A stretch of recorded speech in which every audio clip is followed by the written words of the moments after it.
All right, what's up, YouTube? I'm back. I apologize. Got to get a haircut. Barbershop, closed back down again. It's not exactly what I had in mind. Came back from the dentist. Got the 2 trips out of the way. I don't go back to the dentist for the next 2 to 3 weeks. I spoke to a security guard and he told me it could be a lot longer. All right, picking up where I left off. Now, I said I was going to do the video on Sunday, but I didn't know the time frame on how long does it take to get to the dentist because they get on my nerves. They talk too much. They waste way too much time.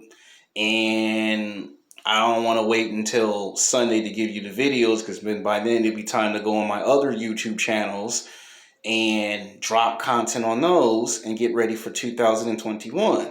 All right, now these are some old YouTube channels that I'm dropping fresh content on. I had to delete some old videos, make room for new space, and I'm going to try to get onto a computer so I can try to adjust the channels because my producer told me I got way too many YouTube channels, which I do, and I told them I'm trying to take some of these videos and turn them into a playlist so that way we can I don't want to say get rid of the YouTube channels because I did that in the past and subscribers got angry when I got rid of a channel or 2 channels in the past, and I was like, well, I'm trying to keep it to where I can monitor it myself. I can't monitor nothing if every time I do something the stupid dentist want to call and say, hey, maybe it's like, a break from the dentist for a while. It's like, please, a break. All right, now this one's going to be called Part 2 of NBA Talk, LeBron James versus Michael Jordan. Now, somebody did comment it twice in the video. Now, the first comment is obvious. They just straight out said that the answer is right off the bat, Michael Jordan, which I find very interesting. Yes, Michael Jordan is the GOAT. The reason why it's a 2-part video is because one group of people feel like Michael Jordan's always going to be the GOAT, always have and always will. Then you have some other people who feel like that at some point in time in history, you're going to have to acknowledge the fact that LeBron James has gone to more NBA finals, which, we can talk about that all day long until cows can come home, as they say. We can argue with that all day, every day. The reality is, this is part 2, and now we're going to discuss who's the better basketball player in their prime. So let me start with Michael Jordan. Now, Michael always had the best matchups. Every time Michael played against a team in the 80s and the 1990s, he was always playing the best competition. Michael Jordan was good at playing offense.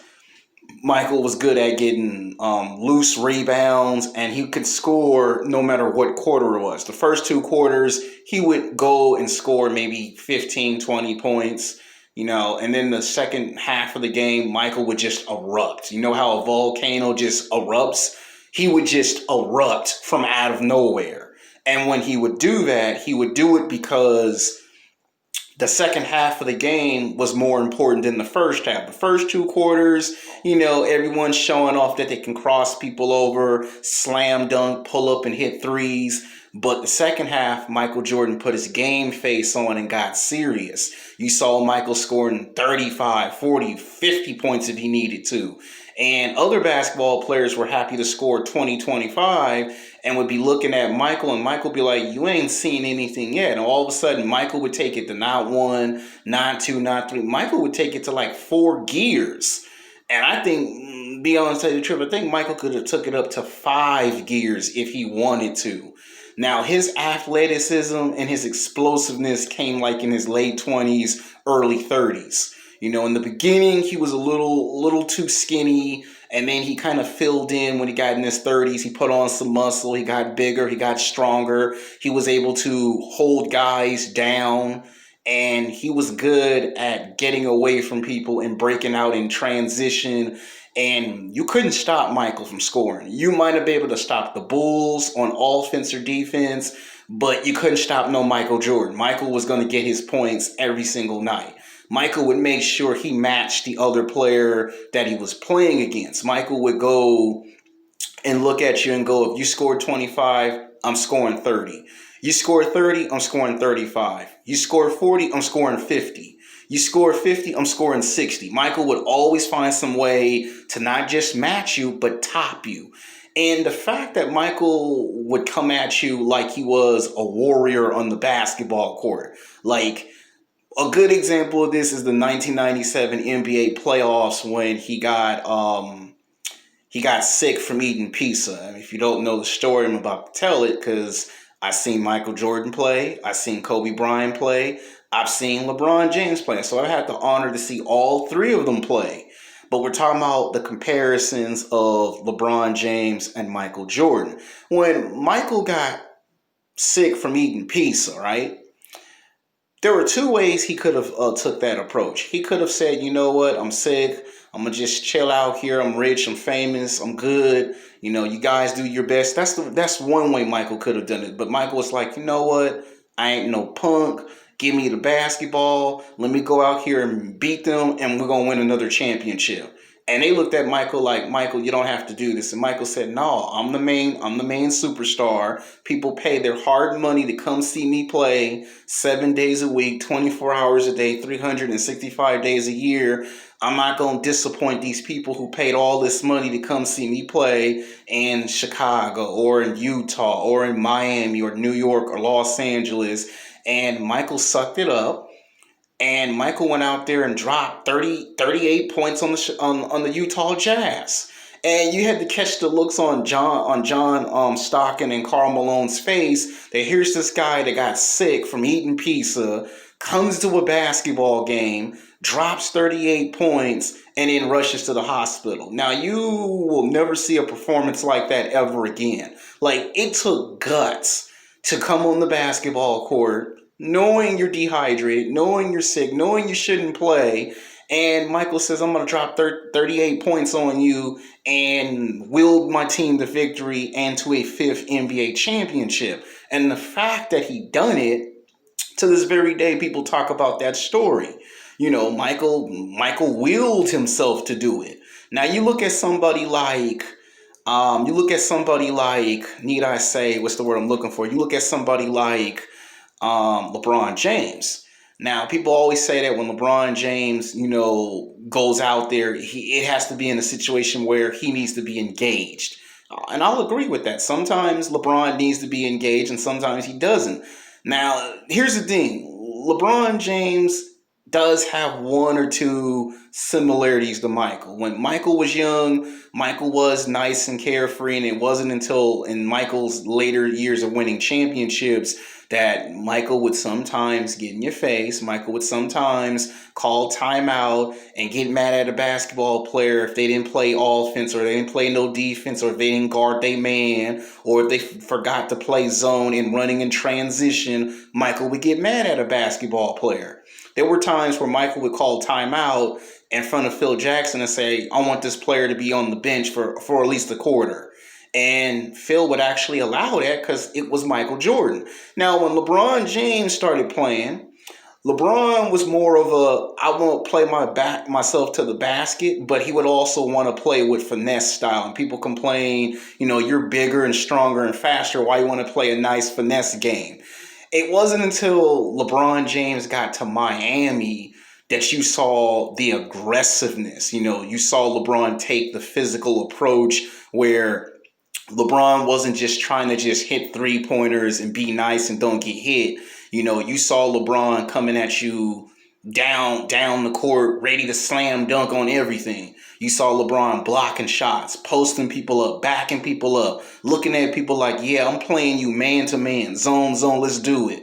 It wasn't until LeBron got to Miami that you saw an aggressive LeBron. Where in Cleveland, he would get aggressive, but it would come and go at times. Where in Miami, he didn't need no one to tell him what to do. He got aggressive. Now, when he went back to Cleveland, he brought that aggressiveness with him.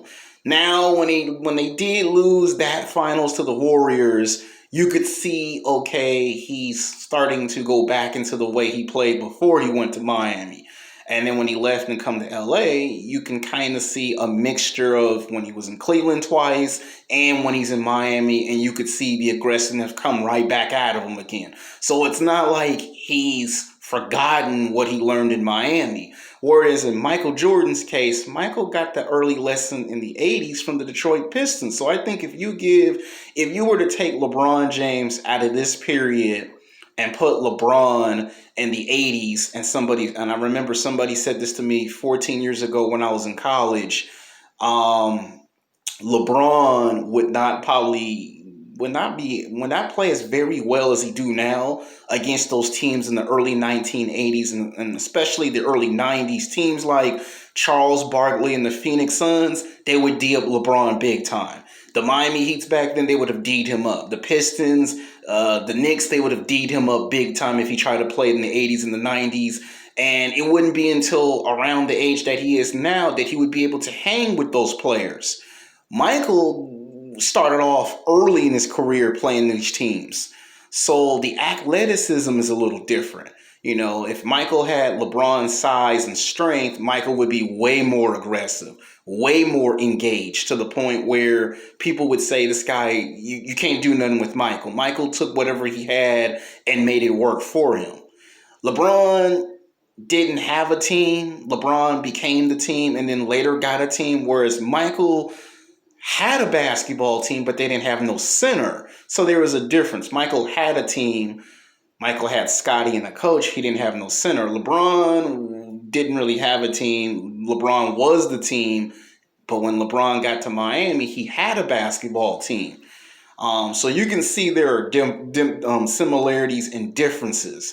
Now, I would probably say this now in their prime. In their prime, if they were to play in their primes, I would think Michael would just probably be Michael. Michael would probably let the first two quarters, score nice 15 points, very calm, very subtle. And LeBron would probably do what he do in the first half. And it wouldn't be until the second half that it would get real interesting. You would see shots be traded back and forth. LeBron probably might eventually defer the basketball, as he would like to just go for shots. And it won't be a critical moment in the fourth quarter where LeBron will try Michael and Michael will be like, don't try it. And LeBron will try it and Michael will probably get up there and block maybe 6 or 7 of them shots. And ultimately, it would be like when he played Allen Iverson. I don't know if y'all remember when Allen Iverson played Michael Jordan. The very first matchup, Michael owned Iverson. Iverson was nervous. He was a rookie. He just got in the NBA. And the next time we saw Allen Iverson play Michael, he did a little better. When he played in their third game in the season, Iverson let Michael have it. He crossed him over and hit that 3 on him. And to this day, this is all we talk about, that one defying play that Iverson got the better of Michael Jordan. But Michael still won 2 out of those matchups. They played 3 times, but who won those 2 out of those 3 matchups? Michael Jordan. And it would be the same thing. LeBron would probably play Michael 3 times. And the difference will be where Iverson got 1 win on Michael, LeBron probably would lose straight the first 2 in a row. He would lose game 1 and 2 because Michael would be so competitive.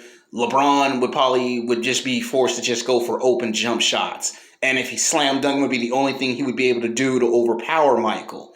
And now if he won 1 game against Michael, that's all it would probably be. It would just be 1 game. If he won 2 games, then it would be like this. If they played 10 times, LeBron would probably win 3, maybe 4 out of the 10 games, but Michael would probably beat LeBron maybe 7 or 8 out of 10 times, and LeBron might win only 2, 3 games. He's lucky if he gets 4. LeBron has found ways to stay injury-free while other players are injury-prone. Michael, throughout his whole career, would get injured, but would bounce back from injury and play even better. LeBron would probably come close, but in the end, I'm gonna say by a unanimous decision, the GOAT is still Michael Jordan. Even if LeBron wins a 5th NBA championship, there's no telling will he ever come close to the magnitude of Michael. So this is to finish my video. I gave it to you tonight. Sunday we'll be back on my regular YouTube channels after I speak to my producer, because some of these videos are going to be monetized and there's going to be a new channel where we're going to try to fix the confusion. So until then, peace.